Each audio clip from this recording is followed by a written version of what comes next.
I started in the industry, we didn't have email. We were faxing and mailing stuff back and forth to each other, and email has made that drastically.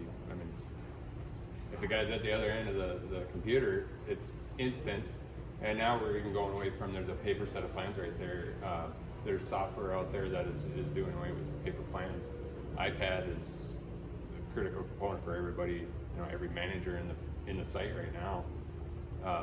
If you want the most up-to-date plan sheet, and make sure you've got your iPad there, and it automatically brings up the most up-to-date plan, because they're constantly changing. The questions, RFIs, is a request for information that gets asked to the architect or engineer or the owner.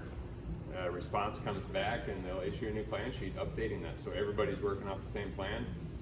And the software we're integrating into these projects now brings up that newest sheet is the first thing you'll see, and you have to look back from there to look at older sheets. So it's eliminating, a lot of the need for paper, but it's an adjustment for everybody. And that brings in the whole IT industry into our field.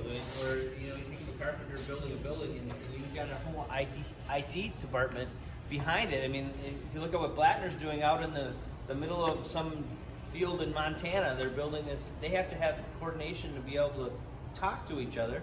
So they have a whole IT department that's probably putting together the ability to connect and talk. And I mean, there's tiers of different careers within the industry that are hidden in a way, but are right in a very valuable part of our procedure or process of building something. Something I would maybe add is like, what can we all take away from this? Or we've just recently read an article about the top 10 skills, and we hear a lot now about soft skills, not just trade skills, because all of these are specific. Heating and ventilation versus the concrete on the floor, they're two totally separate trades, right? But in the process, or when you're working in that, there's frustrations and there's challenges and there's timelines and there's stress.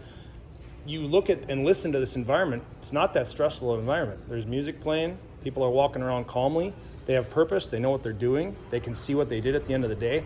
So I think that's how you can sell the trades more than just the screaming and rough and tumble. And what I got brought up through was not fun because of how it was run. It's not sustainable though. You have to make an environment like this in order for people to stick around in it. And you have to have people that can talk civilly to one another and know how to approach people, to ask the question, and know how to deal with the answer they don't want to hear. And like, those are all skills that we can do that when you're getting reaction from a paper, or when your ingredients blow up and nothing works out. Like, that's all part of what we're providing as experience, and maybe how we can sell more people on it's not so bad. Sure. Yeah, we can use it. There's definitely a job market out there. They just have to show interest, and we'll train and we'll direct whatever pathway they want to go in. And it's kind of where we're at as an industry in general, I think, overall. We'll train, we'll help guide them, ask the question, we'll show you how to get there. So. It's only down from here. What is on the fourth floor? Skating rink? We can go up there. There's actually glass. You can look out and see the beautiful view of Avon from up there. Yeah, we'll run up there, and then how are we doing on time here at all? Or What's that? Are you going good on time? Until 10:30, or what's your bus? whenever? Nick, what time do we have to leave? We're around 10:30. Okay. That's right. You can't get up that way. We've got a bridge on the fourth floor stair there, so we can get pumps and boilers. And actually, we put the mechanical room on the fourth floor, so that's worth it. Cost savings? There really wasn't a plan for the fourth floor, and with the development of that, you can put that the pumps and boilers and everything on there flows down. I guess there's some savings to that, but I think more to the space. space. The space, having most we could get out of the first floor. But they're contained in the fourth floor. Correct. And So you'll like- see up there, there's a basin around it with an epoxy floor. Yeah. If there's a catastrophic failure, it'll be contained. Yeah, so it and doesn't drained leak out. down. Exactly. So you're not raining down through the. So like our AC units and air handlers actually were going to be contained inside the building, but then cost savings wise, they stuck them on top of the roof. And so you see them and it's not that I don't know. Most people look at it and they're like, oh, whatever, the roof bumps up. But contractors look at it and go, oh, they couldn't contain their mechanical budget savings or whatever. So We see that a lot of times. They intend to put them in the building and they end up on the roof. yeah. Question to you on the industrial art side. Do you? We're changing the program. Mike Gohman is pretty active with the St. Cloud schools.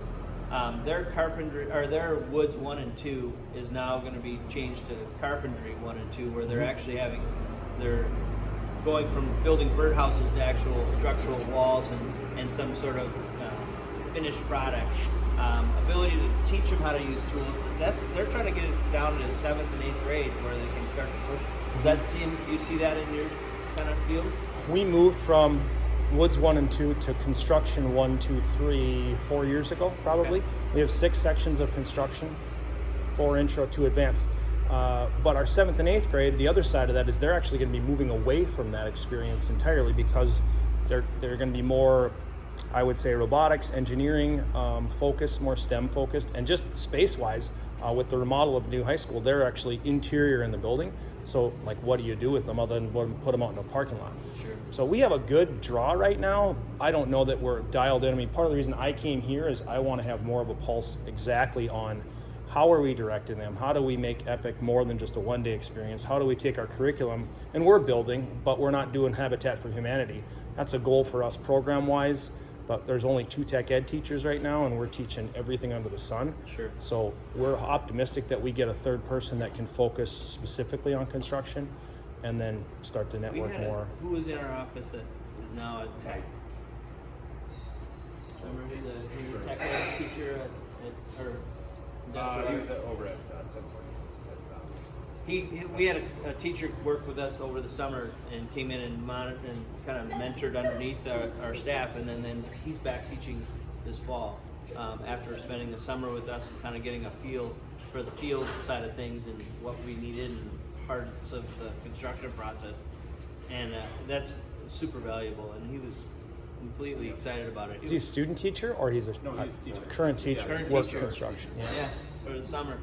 It was a neat program. So there was some thought there that maybe there's some more opportunity there to expose people into the.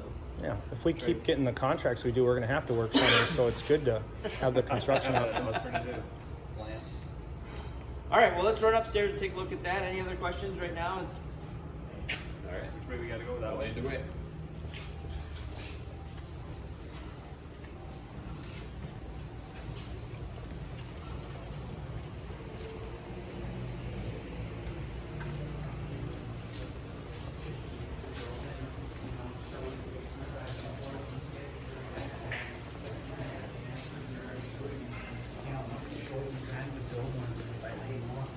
A lot more yelling. Huh? A lot more yelling. Yeah. Things over a rolled out stone plan. And I'm still always surprised that somebody can take something on paper, draw it out, and it would actually work out that well, where somebody else entirely is doing it.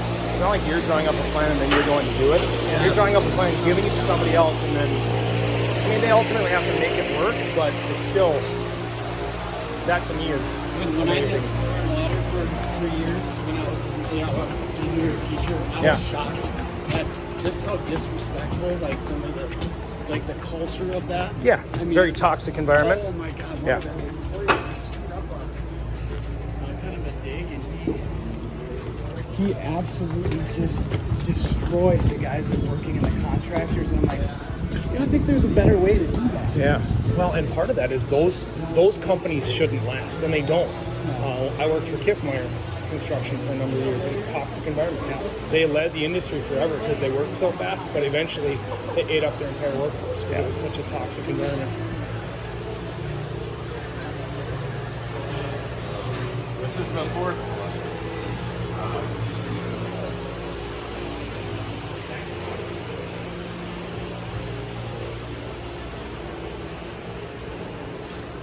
Things are progressing. They've walled in my mechanical room. We can take a look in This there is if it? you like. Or it's, It only goes down.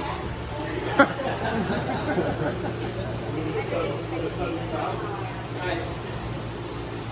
not the fall, it's the rain.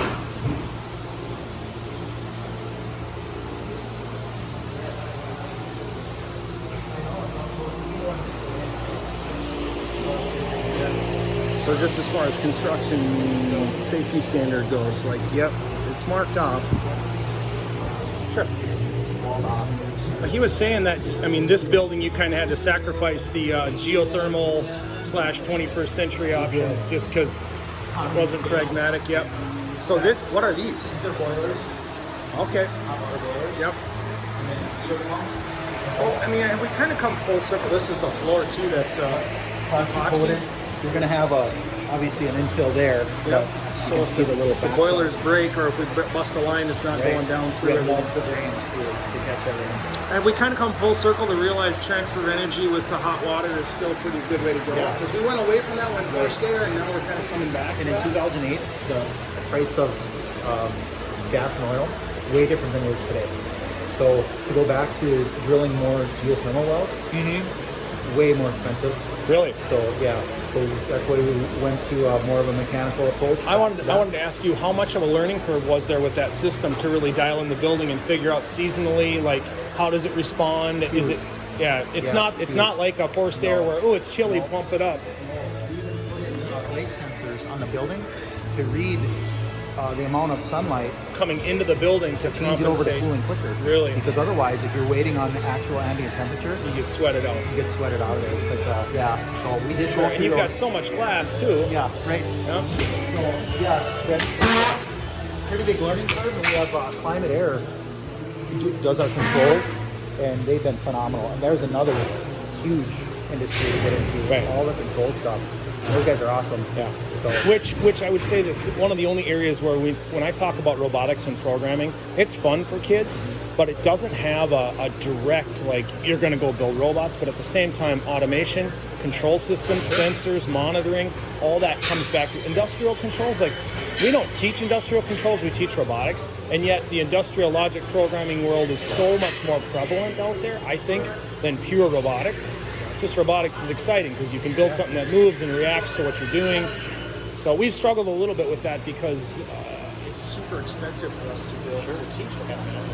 $500 a robot, a kit robot. So you're spreading that over 4 kids.